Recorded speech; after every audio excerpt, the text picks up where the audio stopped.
Hello বন্ধুরা, তোমরা সবাই কেমন আছো? আশা করি তোমরা সবাই ভালো আছো, সুস্থ আছো। বন্ধুরা, আমিও মোটামুটি আছি, ভালো আছি, সুস্থ আছি তোমাদের দোয়ায় আর আশীর্বাদে। বন্ধুরা, আজকে আমি করেছি খুবই জনপ্রিয় একটি খাবার, সেটা সবারই, ছোট বড় সবারই পছন্দ। সেটা হচ্ছে লাউ শাক ভাজি। লাউ শাক ভাজি এত মজাদার একটি রেসিপি, সেটা যেভাবেই ভাজি করো সেভাবেই মজা লাগবে। বন্ধুরা, এমন সব সাধারণ রান্নার ভিডিও পেতে মায়ের চ্যানেলটিকে সাবস্ক্রাইব করে পাশেই থেকো। নমস্কার বন্ধুরা, অন্নদার রান্নাঘরে তোমাদের অনেক অনেক শুভেচ্ছা। আজকে আমি তোমাদের সাথে শেয়ার করব মজাদার একটি খাবার, লাউ শাক ভাজি। অনেক দারুণ একটা ভাজি, তোমরা অবশ্যই যেভাবেই রান্না করবে সেভাবেই ভালো লাগবে। আমি প্রথমে দিয়ে দিচ্ছি তেল। আমি সরিষার তেল ব্যবহার করি, তাই সরিষার তেল দিচ্ছি, তোমরা যেই তেল ব্যবহার করো সেটাই দিও। দিয়ে দিচ্ছি প্রথমেই কিছু পেঁয়াজ কুচি।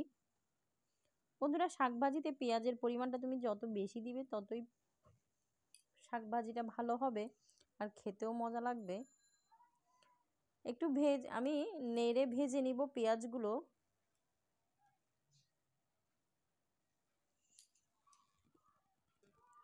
পেঁয়াজগুলো ভালো করে একটু ভেজে নিব। দিয়ে দিচ্ছি একটু রসুন বাটা। আবার একটু নেড়ে রসুনটাকেও একটু হালকা ভেজে নিব, কারণ শাকের মধ্যে যদি রসুন বাটা না দেয় তাহলে একদমই ভালো লাগে না। দিয়ে দিচ্ছি পেঁয়াজ, কাঁচামরিচ কুচি।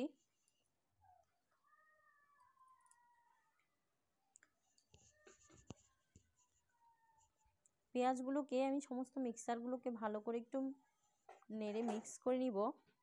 দিয়ে দিচ্ছি লাউ শাকগুলো। বন্ধুরা দেখো, লাউ শাকগুলো একদম ফ্রেশ শাক, অনেক মজা হয়েছে। তোমরা এভাবে একবার ভাজি করে দেখো। আমি জানি তোমরা রেসিপি অনেকেই রান্না করতে পারো, তবে যারা একদমই রান্নাবান্নায় নতুন, আমার ভিডিওটা সম্পূর্ণ তাদের জন্য। আমি আমার শাকগুলো দিয়ে দিয়েছি। সবগুলো শাক দিতে পারিনি, কারণ আমার অনেকগুলো শাক হয়েছে, তাই আমি আগে অল্প কটা শাক দিয়েছি। এগুলো যখন একটু ভাপে স্টিম হয়ে কমে আসবে তারপরে বাকিটা দিয়ে দিব। একটু নেড়ে মিক্স করে দিচ্ছি।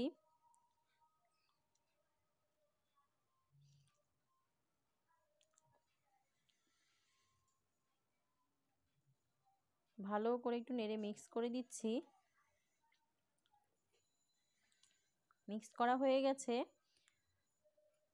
আমি এবার দিয়ে দিচ্ছি আমার পরের শাকগুলো। সমস্ত শাকগুলো দিয়ে দিচ্ছি।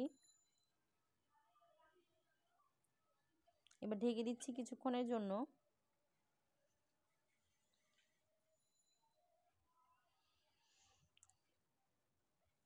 ঢেকে দিয়েছি কিছুক্ষণের জন্য, ফিরে এলাম কিছুক্ষণ পর।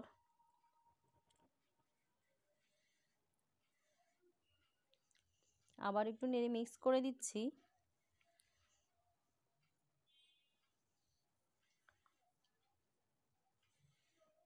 আমার শাকগুলো দেখো একদম স্টিম হয়ে অল্প একটু হয়ে গেছে। বন্ধুরা, আমার শাকটা একেবারে স্টিম হয়ে যাওয়ার পরে, কমে যাওয়ার পরে আমি লবণ দিচ্ছি। শাকে কখনো ভুলেও আগে কখনো লবণ দিবে না, তাহলে শাকের পরিমাণ কতটুকু সেটা বুঝেই লবণ দেওয়ার দরকার। আর আগে যদি লবণ দাও তাহলে তোমরা বুঝতেই পারবে না শাক অনুযায়ী লবণ কতটুকু দিতে হবে। সব সময় শাক স্টিম হয়ে যাওয়ার পর, মানে কমে যাওয়ার পর, সেদ্ধ হয়ে যাওয়ার পর তারপর গিয়ে লবণ দিবে। দেখো, আমি লবণ দেওয়ার সাথে সাথে অনেকগুলো পানি বেরিয়েছে। আমি সম্পূর্ণ পানিটাকে শুকিয়ে নিব একটু আঁচটা একটু বাড়িয়ে দিয়ে, তাহলে শাকটা অনেক বেশি ভালো লাগবে। ফিরে এলাম কিছুক্ষণ পর।